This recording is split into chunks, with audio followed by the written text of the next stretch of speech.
Top ട്യൂഷൻ്റെ basic science ട്യൂട്ടോറിയലിലേക്ക് എല്ലാവർക്കും സ്വാഗതം. അപ്പോൾ നമ്മൾ ഇന്നത്തെ ട്യൂട്ടോറിയലിൽ മോഷൻ ആൻഡ് ഫോഴ്സ് എന്ന ചാപ്റ്ററിലെ ഇമ്പോർട്ടൻറ്റ് ക്വസ്റ്റ്യൻസ് ആണ് നോക്കാനായിട്ട് പോകുന്നത്.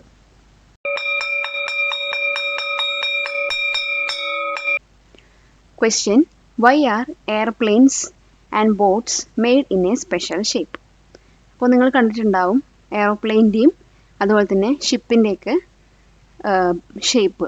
അപ്പോൾ എന്തുകൊണ്ടാണ് ഈ ഷേപ്പിൽ ഇവരിനെല്ലാം നിർമ്മിച്ചിരിക്കുന്നത്? ഓക്കെ, അപ്പം എന്തുകൊണ്ടാണ് എയർപ്ലെയിൻസിനും ബോട്ട്സും നമ്മൾ ഇങ്ങനെ ഒരു ഷേപ്പിൽ നിർമ്മിച്ചിരിക്കുന്നത്? അപ്പം ഈ ഒരു ഷേപ്പ് അല്ലെങ്കിൽ ഈ ഒരു ഡിസൈനിൻ്റെ പേര് സ്ട്രീം ലൈനിങ് എന്നാണ്. അപ്പോൾ എന്തുകൊണ്ട് നമ്മളിതിങ്ങനെ ചെയ്യുന്നു എന്ന് ചോദിച്ചു കഴിഞ്ഞാൽ, ഈ ഷേപ്പ്, ഇങ്ങനെയുള്ള സ്ട്രീം ലൈനിങ് ഷേപ്പ് എയറിലൂടെ പാസ് ചെയ്യാൻ കുറച്ചുകൂടി എളുപ്പമാക്കി തരും.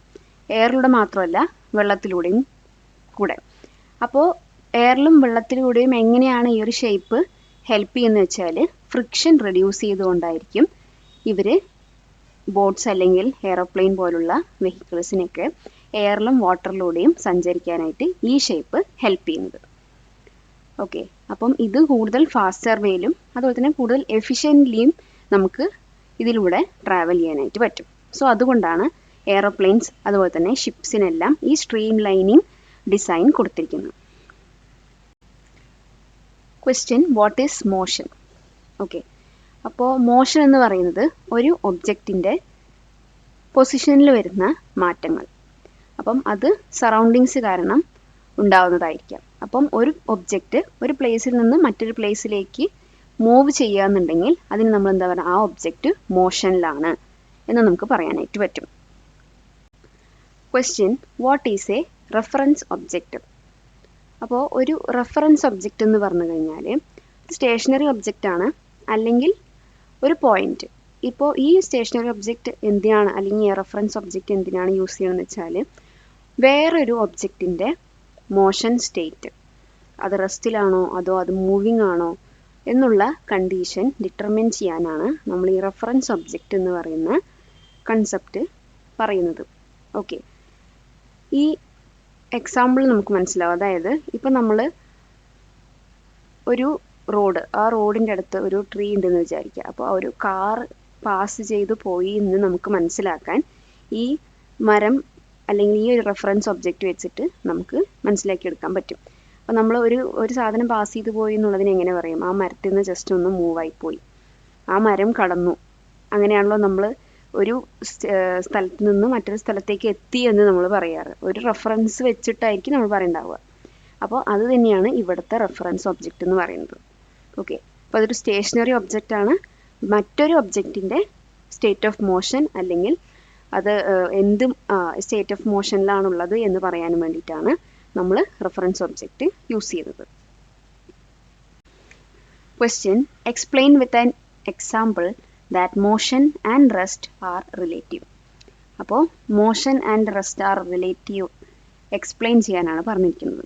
ഓക്കെ, അപ്പോൾ എന്താണ് നോക്കാം. നമ്മളിപ്പോൾ ഒരു എക്സാമ്പിൾ എടുക്കുക. അതായത് ഒരു റെയിൽവേ സ്റ്റേഷൻ, അതിൽ നമുക്ക് കുറേ ട്രെയിനുകൾ മൂവ് ചെയ്യുന്നതായിട്ട് കാണാം. അപ്പോൾ ഇതിൽ മൂവിങ് ട്രെയിൻ ഒരു റെഫറൻസ് ഒബ്ജക്റ്റായി എടുത്തു കഴിഞ്ഞാൽ അതിൻ്റെ ഉള്ളിലുള്ള പാസഞ്ചർ എന്തായിരിക്കും? റെസ്റ്റിലാണുള്ളത്. ഇല്ല, ആൾക്കാർ അതിൻ്റെ ഉള്ളിൽ കയറി ഇരിക്കുന്നു എന്നല്ലാതെ വേറെ ഒരു മോഷനും അവർ ചെയ്യുന്നില്ല. അപ്പം ഒരു മൂവിങ് ട്രെയിൻ റെഫറൻസ് ഒബ്ജക്റ്റായി എടുത്തു കഴിഞ്ഞാൽ അതിൻ്റെ ഉള്ളിലുള്ള പാസഞ്ചർ എല്ലാവരും റെസ്റ്റ് എന്ന മോഷനിലാണ് ഇരിക്കുന്നത്.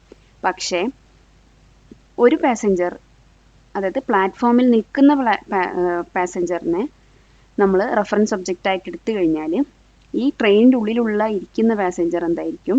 മൂവിങ് ആയിട്ടായിരിക്കും തോന്നുന്നുണ്ടാവുക. അപ്പോൾ ഇതാണ് motion and rest are relative എന്ന് പറയാൻ കാരണം.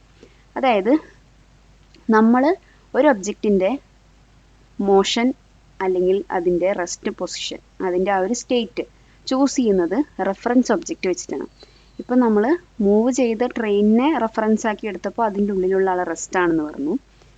അപ്പോൾ ഒരു പ്ലാറ്റ്ഫോമിൽ നിൽക്കുന്ന ആളിനെ റെഫറൻസ് ഒബ്ജക്റ്റാക്കി എടുത്തിട്ട് പിന്നെ ട്രെയിനിൻ്റെ ഉള്ളിലുള്ള ആളിനെ നോക്കാൻ പറഞ്ഞപ്പോൾ അയാൾ എന്തായി തോന്നി? മോഷനിലിരിക്കുന്ന, അതായത് മൂവ് ചെയ്ത് കൊണ്ടിരിക്കുന്നതായിട്ട് നമുക്ക് തോന്നി. അപ്പം നമ്മൾ ചൂസ് ചെയ്യുന്ന റെഫറൻസ് ഒബ്ജക്റ്റിനനുസരിച്ചിരിക്കും സ്റ്റേറ്റ് ഓഫ് മോഷൻ അല്ലെങ്കിൽ റെസ്റ്റ് എന്ന് പറയുന്നത്. Subscribe to this channel for more videos like this. Question: What is distance and what is its SI unit?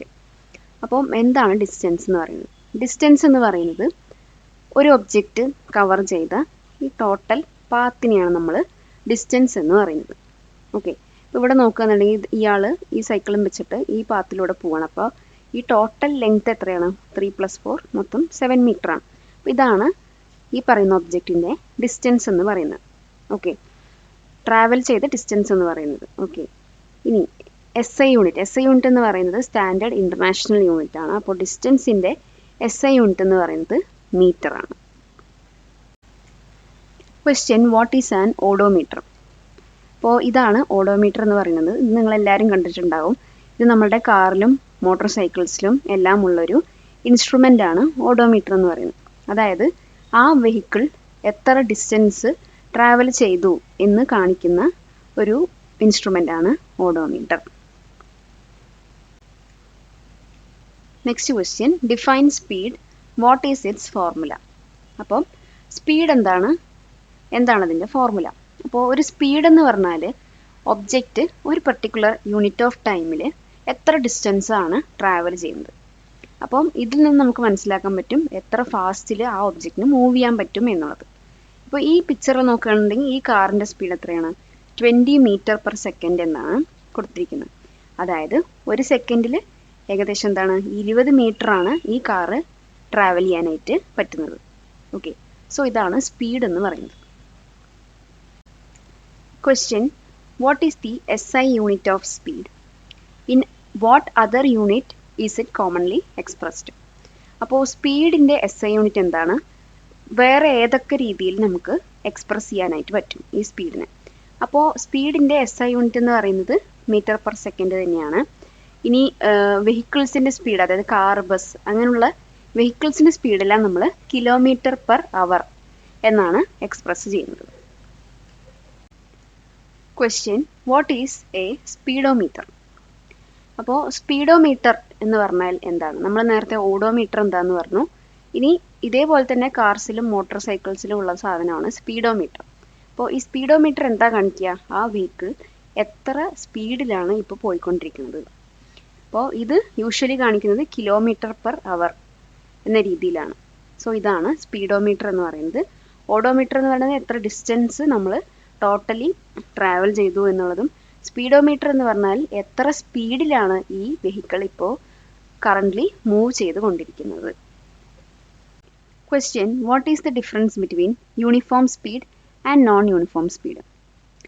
അപ്പോൾ ഒരു യൂണിഫോം സ്പീഡ് എന്ന് പറഞ്ഞാൽ ഒരു ഒബ്ജക്റ്റ് ഈക്വൽ ഡിസ്റ്റൻസിൽ ഈക്വൽ ഇൻ്റർവെൽ ഓഫ് ടൈമിൽ ട്രാവൽ ചെയ്യാന്നുണ്ടെങ്കിൽ ആ ഒബ്ജക്റ്റിന് യൂണിഫോം സ്പീഡാണുള്ളത് എന്ന് നമുക്ക് പറയാം. ഇനി ഇതിൻ്റെ തന്നെ നേരെ ഓപ്പോസിറ്റാണ് നോൺ യൂണിഫോമിലേക്ക് വരുന്നത്.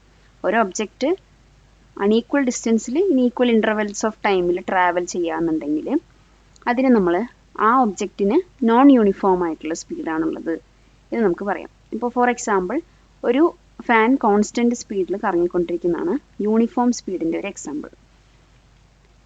ഇപ്പോൾ നോൺ യൂണിഫോം സ്പീഡിൻ്റെ ഒരു എക്സാമ്പിൾ എന്ന് പറഞ്ഞാൽ ഒരു കാറ് സിറ്റി ട്രാഫിക്കിലൂടെ മൂവ് ചെയ്തുകൊണ്ടിരിക്കുകയാണ്. അപ്പോൾ ചിലപ്പോൾ സ്പീഡ് കൂട്ടേണ്ടി വരും, ചിലപ്പോൾ കമ്മിയാക്കേണ്ടി വരും. അപ്പോൾ അങ്ങനെ അപ്പോൾ ട്രാഫിക്കിൽ പോകുന്ന സമയത്ത് അതിൻ്റേതായിട്ടുള്ള ബുദ്ധിമുട്ടുകളുണ്ടാവും. അപ്പോൾ കൂട്ടലും കുറയ്ക്കലും ഒക്കെ സംഭവിക്കും. സോ അതൊരു യൂണിഫോമിറ്റി ഇല്ലാതെ പോകുന്ന ഒരു കൺസെപ്റ്റാണ്. അതാണ് നോൺ യൂണിഫോം സ്പീഡ് എന്ന് പറഞ്ഞിരിക്കുന്നത്. Next question: what is force? അപ്പോൾ ഫോഴ്സ് എന്ന് പറഞ്ഞു കഴിഞ്ഞാൽ ഒരു ഒബ്ജക്റ്റിൻ്റെ മേലെ ഒരു പുഷ് അല്ലെങ്കിൽ ഒരു പുൾ അപ്ലൈ ചെയ്യുന്നതാണ് ഫോഴ്സ് എന്ന് പറയുന്നത്. അപ്പോൾ ഫോഴ്സ് എന്ന് പറയുന്നത് ഒരു ഒബ്ജക്റ്റിനെ മൂവ് ചെയ്യിപ്പിക്കാം, അല്ലെങ്കിൽ മൂവ് ചെയ്തുകൊണ്ടിരിക്കുന്ന ഒബ്ജക്റ്റിനെ സ്റ്റോപ്പ് ആക്കാം, അതിൻ്റെ സ്പീഡിനെ ചേഞ്ച് ചെയ്യിപ്പിക്കാം, ഡയറക്ഷൻ ചേഞ്ച് ആവാം, അതുപോലെ തന്നെ ഡയറക്ഷൻ പറഞ്ഞാൽ മോഷൻ, അതുപോലെ തന്നെ ഷേപ്പ് വരെ ചേഞ്ച് ചെയ്യാനായിട്ട് പറ്റും. അപ്പോൾ ഇതാണ് ഫോഴ്സ് എന്ന് പറയുന്നത്. എന്താണ്? സിമ്പിളായിട്ട് ഒരു പുഷ് അല്ലെങ്കിൽ ഒരു പുൾ നമ്മളൊരു ഒബ്ജക്റ്റിന് മേലെ അപ്ലൈ ചെയ്യുന്നതിനെയാണ് ഫോഴ്സ് എന്ന് പറയുന്നത്. Question: what is the SI unit of force? ഫോഴ്സിൻ്റെ SI യൂണിറ്റ് എന്താണ്? ഫോഴ്സിൻ്റെ SI യൂണിറ്റ് എന്ന് പറയുന്നത് ന്യൂട്ടൺ ആണ്. അപ്പോൾ സർ ഐസക് ന്യൂട്ടൺ, അതായത് നമ്മളുടെ സയൻറ്റിസ്റ്റിൻ്റെ പേരാണ് ഈ സ്റ്റാൻഡേർഡ് യൂണിറ്റ് ഓഫ് ഫോഴ്സ് ആക്കിയിട്ട് വെച്ചിരിക്കുന്നത്. ആൻഡ് അത് റെപ്രസെൻറ്റ് ചെയ്യുന്നത് ഒരു ക്യാപിറ്റൽ ലെറ്റർ വെച്ചിട്ടാണ്, അതാണ് N. ഓക്കെ. ഹൈസ്കൂൾ വിദ്യാർത്ഥികൾക്കായി ചെറിയ ബാച്ച് സൈസിലുള്ള ട്യൂഷൻ ക്ലാസുകളിലൂടെ മികച്ച വിജയം നേടാൻ ഇന്ന് തന്നെ ടോപ്പ് ട്യൂഷൻ സെന്ററിൽ ജോയിൻ ചെയ്യൂ. Question: differentiate between contact and non-contact forces with example. അപ്പോൾ കോണ്ടാക്ട് ഫോഴ്സ് എന്ന് പറഞ്ഞാൽ രണ്ട് ഒബ്ജക്ട്സ് അങ്ങോട്ടും ഇങ്ങോട്ടും ഫോഴ്സ് അപ്ലൈ ചെയ്യുന്നതിനെയാണ് നമ്മൾ കോണ്ടാക്ട് ഫോഴ്സ് എന്ന് പറയുന്നത്. ഇപ്പോൾ ഇവിടെ നോക്കുകയെന്നുണ്ടെങ്കിൽ ഈ രണ്ടാൾക്കാർ ഒരു കയറ് അല്ലെങ്കിൽ രണ്ടുപേരുടെയും കൈ പിടിച്ച് അങ്ങോട്ടും ഇങ്ങോട്ടും വലിക്കുക എന്നുണ്ടെങ്കിൽ എന്താണ്, ഒരു ഫിസിക്കൽ കോണ്ടാക്റ്റ് ആണ്. രണ്ടാളും ഫോഴ്സ് ഇവിടെ യൂസ് ചെയ്യുന്നുണ്ട്. അതേപോലെ തന്നെ ഇയാൾ ഈ ഒരു ഡെസ്കിനെ അല്ലെങ്കിൽ ഒരു ബോക്സിനെ തള്ളാനായിട്ട് ഫോഴ്സ് യൂസ് ചെയ്യുന്നുണ്ട്. അപ്പം ഇവിടെ നിന്നും ഫോഴ്സ് ഉണ്ട്, ഇവിടെ നിന്നും ഫോഴ്സ് ഉണ്ട്. ഓക്കെ, അപ്പം അതാണ് കോണ്ടാക്ട് ഫോഴ്സ് എന്ന് പറയുന്നത്. രണ്ട് ഒബ്ജക്ട്സും അങ്ങോട്ടും ഇങ്ങോട്ടും ഫോഴ്സ് അപ്ലൈ ചെയ്യുക, അല്ലെങ്കിൽ they are in physical contact with each other. അതാണ് കോണ്ടാക്ട് ഫോഴ്സ്. അപ്പോൾ എക്സാമ്പിളാണ് pushing A door, kicking A ball, അതൊക്കെ. ഇനി non contact force. Non contact force എന്ന് പറഞ്ഞാൽ ഒരു ഒബ്ജക്റ്റ് മറ്റേത് ഒബ്ജക്റ്റിനെയും തൊടുന്നില്ല, ഒരു കോണ്ടാക്റ്റിലും ഇല്ല, പക്ഷെ ആ ഒബ്ജക്റ്റിന് മാറ്റം വരുന്നുണ്ട്. ഇപ്പോൾ ഫോർ എക്സാമ്പിൾ ഗ്രാവിറ്റേഷണൽ ഫോഴ്സ്. ഇവിടെ നമ്മൾ ആ ഒബ്ജക്റ്റോ നമ്മളോ ഒരു ഫോഴ്സും അല്ലെങ്കിൽ വേറൊരു ഒബ്ജക്റ്റുമായിട്ട് ഒരു കോണ്ടാക്റ്റും ഇല്ല, പക്ഷെ എന്താണ്, ആ ഒബ്ജക്റ്റിൻ്റെ മേലെ അത് ആ ഒരു നോൺ കോണ്ടാക്ട് ഫോഴ്സ് അപ്ലൈ ആവുന്നുണ്ട് വിത്തൗട്ട് ഈവൻ ടച്ചിങ് ഇറ്റ്. അപ്പോൾ ഇതാണ് നോൺ കോണ്ടാക്ട് ഫോഴ്സ് എന്ന് പറയുന്നത്. ഇപ്പോൾ ഇവിടെ ഞാൻ കൊടുത്തിട്ടുണ്ട് ഗ്രാവിറ്റേഷണൽ ഫോഴ്സ്, ഇലക്ട്രിക് ഫോഴ്സ്. അപ്പോൾ ഇവിടെ ഇവർ രണ്ടാളും കോണ്ടാക്റ്റിൽ തന്നെ ഇല്ല, പക്ഷേ this force is acting upon it. Okay, അപ്പോൾ അതിൻ്റെ എക്സാമ്പിളാണ് gravitational force pulling A mango downwards. Okay. Question: what is frictional force? അപ്പോൾ എന്താണ് ഫ്രിക്ഷണൽ ഫോഴ്സ്? ഫ്രിക്ഷണൽ ഫോഴ്സ് എന്ന് പറഞ്ഞാൽ ഒരു ഒബ്ജക്റ്റ് മൂവ് ചെയ്യും അല്ലെങ്കിൽ മൂവ് ചെയ്യാൻ ട്രൈ ചെയ്യുമ്പോഴും മറ്റ് സർഫേസ് അതിനെ മൂവ് ചെയ്യാൻ വേണ്ടി സഹായിക്കും. അപ്പം ഈ രണ്ട് സർഫേസസുകളും തമ്മിൽ ക്രിയേറ്റ് ആയിരിക്കുന്ന ഫോഴ്സിനെയാണ് നമ്മൾ ഫ്രിക്ഷണൽ ഫോഴ്സ് എന്ന് പറയുന്നത്. ഓക്കെ, ഇപ്പോൾ ഇവിടെ ഈ കുട്ടി ഈ ബോക്സിനെ ഈ സൈഡിലേക്കായിട്ടാണ് പുള്ള് ചെയ്യുന്നത്. അപ്പോൾ നമ്മുടെ ഫ്രിക്ഷണൽ ഫോഴ്സ് എവിടെയാണ് വർക്ക് ചെയ്യുക എന്ന് വെച്ചാൽ, ഏത് മോഷനാണോ വർക്ക് ചെയ്യുന്നത് അതിൻ്റെ നേരെ ഓപ്പോസിറ്റ് ആയിട്ടായിരിക്കും ഫ്രിക്ഷണൽ ഫോഴ്സ് ഉണ്ടാകുന്നത്. ഓക്കെ, അപ്പം അതാണ് രണ്ടാമത്തെ കാര്യം. Force always acts in the direction opposite to the motion. ഇനി വേറൊരു എക്സാമ്പിൾ പറയാന്നുണ്ടെങ്കിൽ, നമ്മളിപ്പോൾ ഒരു റോളിംഗ് ബോൾ അത് നിർത്താനുള്ള കാരണം ഒന്ന് ഫ്രിക്ഷൻ ആണെന്ന് പറയും. ഇപ്പോൾ സാധാരണ ഒരു ബോൾ വെറുതെ നമ്മളിങ്ങനെ ഉരുട്ടി വിടുകയാണെന്നുണ്ടെങ്കിൽ അതങ്ങനെ ഉരുണ്ട് പോയി തന്നെ സ്റ്റോപ്പായി നിൽക്കും. അപ്പം നമ്മൾ ആരെങ്കിലും നിർത്തിയില്ലെങ്കിലും അത് നിൽക്കും. കാരണം എന്താണെന്ന് വെച്ചാൽ ഫ്രിക്ഷൻ അവിടെ ആക്ട് ചെയ്യുന്നത് കൊണ്ടാണ്. ഇതാണ് ഫ്രിക്ഷണൽ ഫോഴ്സ് എന്ന് പറയുന്നത്. Question: what are the two types of friction? അപ്പോൾ രണ്ട് ടൈപ്പ് ഫ്രിക്ഷൻ ഏതാണെന്നാണ് ചോദ്യം. ടു ടൈപ്സ് ഓഫ് ഫ്രിക്ഷൻ എന്ന് പറയുന്നത് ഒന്ന് സ്ലൈഡിങ് ഫ്രിക്ഷൻ, മറ്റൊന്ന് റോളിംഗ് ഫ്രിക്ഷനാണ്. ഇതിൽ സ്ലൈഡിങ് ഫ്രിക്ഷൻ എന്ന് പറഞ്ഞാൽ ഒരു സർഫേസ് മറ്റൊന്നിലൂടെ തെന്നിമാറി പോകുന്നതിനെയാണ് സ്ലൈഡിങ് ഫ്രിക്ഷൻ എന്ന് പറയുന്നത്. റോളിംഗ് ഫ്രിക്ഷൻ എന്ന് പറഞ്ഞാൽ ഒരു ഒബ്ജക്റ്റ് അല്ലെങ്കിൽ ഇപ്പോൾ ഒരു വീൽ അല്ലെങ്കിൽ ഒരു ബോൾ ഒരു സർഫേസിലൂടെ റോൾ ചെയ്ത് പോകുന്നതിനെയാണ് റോളിംഗ് ഫ്രിക്ഷൻ എന്ന് പറയുന്നത്. അപ്പോൾ ഇതാണ് രണ്ട് type of frictions. Next question: which is greater, sliding friction or rolling friction? Sliding friction ആണോ റോളിംഗ് ഫ്രിക്ഷൻ ആണോ വലുത്? അപ്പോൾ സ്ലൈഡിംഗ് ഫ്രിക്ഷനാണ് റോളിംഗ് ഫ്രിക്ഷനേക്കാളും കൂടുതൽ. കാരണം എന്താണെന്ന് വെച്ചാൽ, ഇപ്പോൾ ഇവിടെ ഇത്ര നോക്കിയാൽ കാണാൻ പറ്റും, ഇതൊരു സ്ലൈഡിംഗ് സർഫേസ് ആണ്. അപ്പോൾ ഇവിടെ നിന്ന് ഈ ബോക്സിന് നമ്മൾ താഴെ ഇറക്കണം എന്നുണ്ടെങ്കിൽ എന്താണ്, ഒരു ട്രോളി വെച്ചിട്ട് അല്ലെങ്കിൽ എന്തെങ്കിലും വെച്ച് നമ്മളിങ്ങനെ പുഷ് ചെയ്ത് വലിച്ചുകൊണ്ട് എന്ത് ചെയ്യണം, ഇതിനെ സ്ലൈഡ് ചെയ്യിപ്പിക്കണം. പക്ഷേ ഡ്രാഗ് ചെയ്ത് വലിച്ച് ചെയ്യിപ്പിക്കണം. പക്ഷേ റോളിംഗ് ആണെന്നുണ്ടെങ്കിൽ ജസ്റ്റ് അതിൻ്റെ അടിയിൽ കുറച്ച് ട്രോളി ഫിറ്റ് ചെയ്ത് വെച്ചാൽ അത് തന്നെ സ്മൂത്തായിട്ട് പോയിക്കോളും. അപ്പോൾ സ്ലൈഡിംഗ് ഫ്രിക്ഷനാണ് കൂടുതൽ റോളിംഗ് ഫ്രിക്ഷനേക്കാളും. Question list 2 advantages of friction in daily life. അപ്പോൾ ഡെയിലി ലൈഫിൽ ഫ്രിക്ഷൻ്റെ അഡ്വാൻറ്റേജ് എന്തൊക്കെയാണ്? അപ്പോൾ ഫ്രിക്ഷൻ ഡെയിലി ലൈഫ്സിൽ വളരെ യൂസ്ഫുൾ ആയിട്ടുള്ളൊരു സാധനമാണ്. ഏറ്റവും വലിയ അഡ്വാൻറ്റേജ് എന്ന് പറയുന്നത് നമുക്ക് ഗ്രൗണ്ടിലൂടെ സ്ലിപ്പ് ആവാതെ നടക്കാൻ സഹായിക്കുന്നത് ഫ്രിക്ഷനാണ്. രണ്ടാമത്തെ കാര്യം, നമുക്ക് ഏതൊരു ഒബ്ജക്റ്റിനെയും ഫേമായിട്ട് നമ്മുടെ കൈകൊണ്ട് ഹോൾഡ് ചെയ്യാൻ പറ്റുന്നതും ഈ ഫ്രിക്ഷൻ കാരണമാണ്.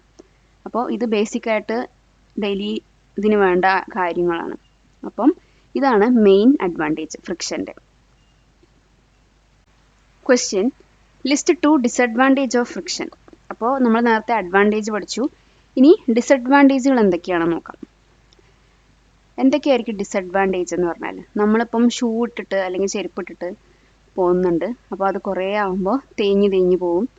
പിന്നെ അതുപോലെ തന്നെ വെഹിക്കിൾസിൻ്റെ ടയറ് ഇതുപോലെ ഉരഞ്ഞ് തേഞ്ഞു പോവും.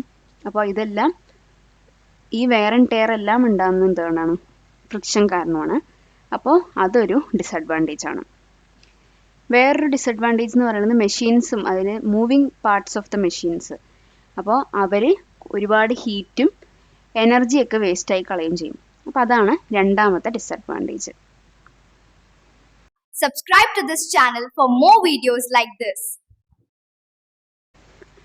Next question, what R lubricants?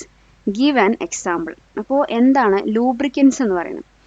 Lubricants എന്ന് പറയുന്നത് ഫ്രിക്ഷൻ റെഡ്യൂസ് ചെയ്യാൻ വേണ്ടി നമ്മൾ യൂസ് ചെയ്യുന്ന പദാർത്ഥങ്ങളാണ് ലൂബ്രിക്കൻസ്. ഓക്കെ, ഇപ്പോൾ ലൂബ്രിക്കേറ്റിംഗ് ഓയിൽ അല്ലെങ്കിൽ എന്തെങ്കിലും ഒരു ഗ്രീസോ ഓയിലോ പോലുള്ള സർഫേസ് നമ്മൾ അപ്ലൈ ചെയ്ത് കഴിഞ്ഞാൽ ആ സർഫേസ് കുറച്ചുകൂടി ഫ്രിക്ഷൻ റെഡ്യൂസ്ഡ് ആയിട്ട് കുറച്ചും കൂടി സ്മൂത്തും നമുക്ക് ഈസി ആയിട്ട് മൂവ് ചെയ്യാൻ പറ്റുന്നത് പോലെയും ആവും.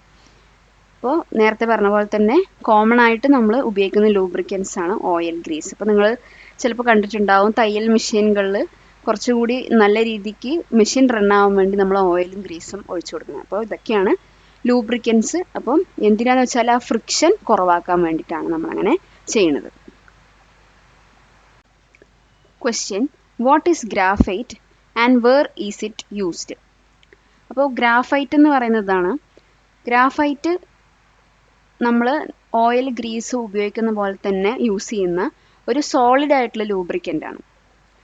ഇത് നമ്മൾ മെഷീൻ്റെ പാർട്ടുകളിലാണ് ഈ ലൂബ്രിക്കൻ്റ് യൂസ് ചെയ്യുന്നത്. അതായത് ഓയിലോ മറ്റ് ഏതെങ്കിലും ലിക്വിഡോ ഒഴിച്ചു കഴിഞ്ഞാൽ കത്തിപ്പോകുന്നുള്ള അവസ്ഥയിൽ അല്ലെങ്കിൽ ഹൈ ടെമ്പറേച്ചറിലുള്ള സാധനങ്ങളുള്ള, അതായത് ഹൈ ടെമ്പറേച്ചറിലുള്ള മെഷീൻ പാർട്സ് അങ്ങനെ എന്തെങ്കിലും ഉണ്ടെങ്കിൽ അവിടെ നമ്മൾ ഗ്രാഫൈറ്റ് പോലുള്ള സാധനമാണ് ലൂബ്രിക്കൻ്റ് ആയിട്ട് യൂസ് ചെയ്യുന്നത്. കാരണം എന്താണെന്ന് വെച്ചാൽ ഹൈ ടെമ്പറേച്ചറിൽ ഉള്ള മെഷീനാണെന്നുണ്ടെങ്കിൽ അവിടെ നമുക്ക് ഓയിലോ മറ്റ് സാധനങ്ങളൊന്നും ഉപയോഗിക്കാൻ പറ്റില്ല, അത് കത്തിപ്പോകും. അപ്പോൾ നമ്മൾ ഗ്രാഫൈറ്റ് എന്ന് പറയുന്ന ഈ സബ്സ്റ്റൻസ് ആണ് യൂസ് ചെയ്യുന്നത്.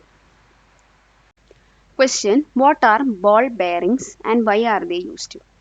അപ്പോൾ ഇതാണ് ബോൾ ബെയറിങ്സ് എന്ന് പറയുന്നത്. അപ്പോൾ നമ്മൾ കഴിഞ്ഞ 2 ക്വസ്റ്റ്യനിലും എങ്ങനെ ഫ്രിക്ഷൻ റെഡ്യൂസ് ചെയ്യാനുള്ള സാധനങ്ങളാണ് കണ്ടുവന്നത്. അപ്പം ഇതും ഒരു ഫ്രിക്ഷൻ റെഡ്യൂസ് ചെയ്യാനുള്ള ടെക്നിക്കാണ്. ആദ്യം നമ്മൾ ഓയിലും ഗ്രീസിൻ്റെയും കാര്യം പറഞ്ഞു, ലൂബ്രിക്കൻസ്. രണ്ടാമത്തത് ഗ്രാഫൈറ്റ് ഒരു സോളിഡ് ലൂബ്രിക്കൻ്റ് ആയിട്ട് യൂസ് ചെയ്യാമെന്ന് പറഞ്ഞു. ദെൻ മൂന്നാമത്തതാണ് ഈ ബോൾ ബെയറിങ്സ് എന്ന് പറയുന്നത്. ഈ ബോൾ ബെയറിംഗ് എന്ന് പറയുന്നത് ചെറിയ മെറ്റൽസ് ആണ്. ഇത് മെഷീനുകളുടെ മൂവിങ് പാർട്സിലാണ് വെക്കുന്നത്. അപ്പോൾ മൂവിങ് പാർട്സിൽ വെക്കുന്നത് കൊണ്ട് എന്താ ഗുണം എന്ന് വെച്ചാൽ സ്ലൈഡിങ് ഫ്രിക്ഷനെ ഇവർക്ക് റോളിംഗ് ഫ്രിക്ഷനുമായിട്ട് കുറച്ചുകൂടി റെഡ്യൂസ് ചെയ്ത് റീപ്ലേസ് ചെയ്യാൻ പറ്റും. അപ്പോൾ അങ്ങനെ റോളിംഗ് ഫ്രിക്ഷൻ ആക്കി കഴിഞ്ഞാൽ ആ പാർട്സിന് കുറച്ചുകൂടി സ്മൂത്തായിട്ട് റൺ ചെയ്യാൻ പറ്റും. ഇപ്പോൾ നിങ്ങൾക്ക് തന്നെ നോക്കി കാണാൻ പറ്റും, ഇതിനുള്ള കുഞ്ഞു കുഞ്ഞു ബോൾസ് ആണ്. അപ്പോൾ ഇത് റൊട്ടേറ്റ് ചെയ്യുമ്പോൾ സ്മൂത്തായിട്ട് മൂവിങ് പാർട്ടിന് റൊട്ടേറ്റ് ചെയ്യാനായിട്ട് സാധിക്കും. സോ ഇതാണ് ബോൾ ബെയറിങ്സ് എന്ന് പറയുന്നത്. Question, what are the factors that affect friction? ഫ്രിക്ഷന് കാരണമാവുന്ന കുറച്ച് ഫാക്ടേഴ്സ് എന്തൊക്കെയാണ്? അപ്പോൾ 2 മെയിൻ ഫാക്ടറാണ് ഫ്രിക്ഷനെ എഫക്റ്റ് ചെയ്യുന്നത്. ഒന്ന് നേച്ചർ ഓഫ് ദ സർഫേസ്, രണ്ടാമത്തത് ഒബ്ജക്റ്റിൻ്റെ ഷേപ്പ്. ഇതാണ് 2 കാര്യങ്ങൾ. അപ്പോൾ ഒരു റഫ് സർഫേസ് ആണെന്നുണ്ടെങ്കിൽ നമുക്ക് ഒരുപാട് ഫ്രിക്ഷൻ്റെ ആവശ്യം വരും. സ്മൂത്ത് സർഫേസിനേക്കാളും ഒരുപാട് ഫ്രിക്ഷൻ നമുക്ക് റഫ് സർഫേസിൽ ആവശ്യം വരും. ഓക്കെ, അപ്പോൾ സർഫേസ് എന്ന് പറയുന്നത് മാറ്ററാണ്. രണ്ടാമത്തത് എയർ, വാട്ടർ തുടങ്ങിയ ഫ്ലൂയിഡ് പോലത്തുള്ള സംഭവത്തിൽ മൂവ് ചെയ്യുന്ന സമയത്ത് ഒബ്ജക്റ്റിൻ്റെ ഷേപ്പ് വളരെ ഇമ്പോർട്ടൻ്റ് ആണ്. സോ അതുകൊണ്ടാണ് നമ്മൾ ഫസ്റ്റത്തെ ഒരു ക്വസ്റ്റ്യനിൽ ഡിസ്കസ് ചെയ്ത ആ സ്ട്രീം ലൈനിങ് എന്ന് പറയുന്ന ആ ഡിസൈൻ. കാരണം എയറും വാട്ടറിലൂടെയും ഒരു ഒബ്ജക്റ്റ് മൂവ് ചെയ്യണം എന്നുണ്ടെങ്കിൽ അതിന് ഒരു പ്രത്യേകതരം ബോഡി അല്ലെങ്കിൽ ഒരു പ്രത്യേകതരം ഒബ്ജക്റ്റിന് ഷേപ്പ് ആവശ്യമായിട്ടുണ്ട്. അങ്ങനെ ആ ആവശ്യമായിട്ടുള്ള ഷേപ്പുകൾ കിട്ടിയാലാണ് നമുക്ക് ആ ഫ്രിക്ഷൻ റിഡ്യൂസ് ചെയ്ത് സ്മൂത്തായിട്ട് മൂവ് ചെയ്യാനായിട്ട് പറ്റുള്ളൂ.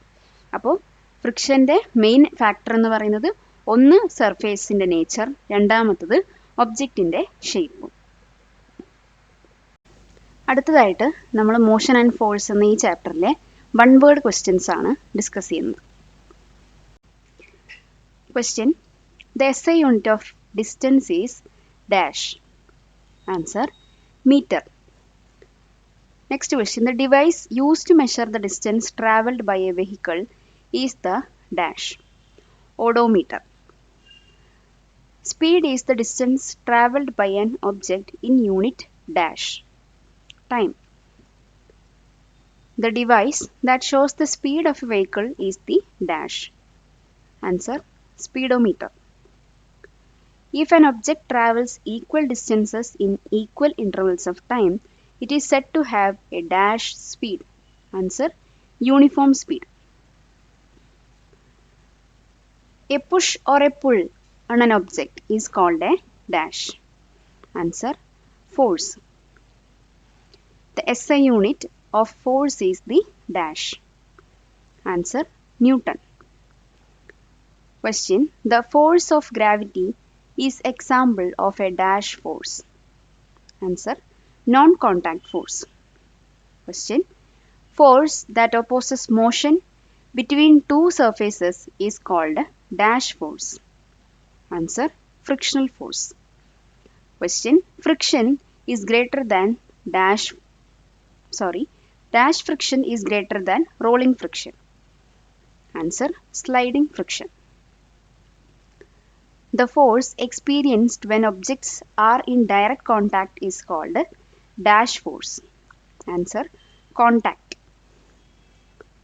Substances used to reduce friction are called dash. Answer: lubricants.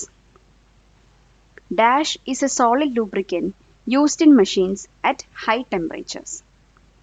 Answer: graphite.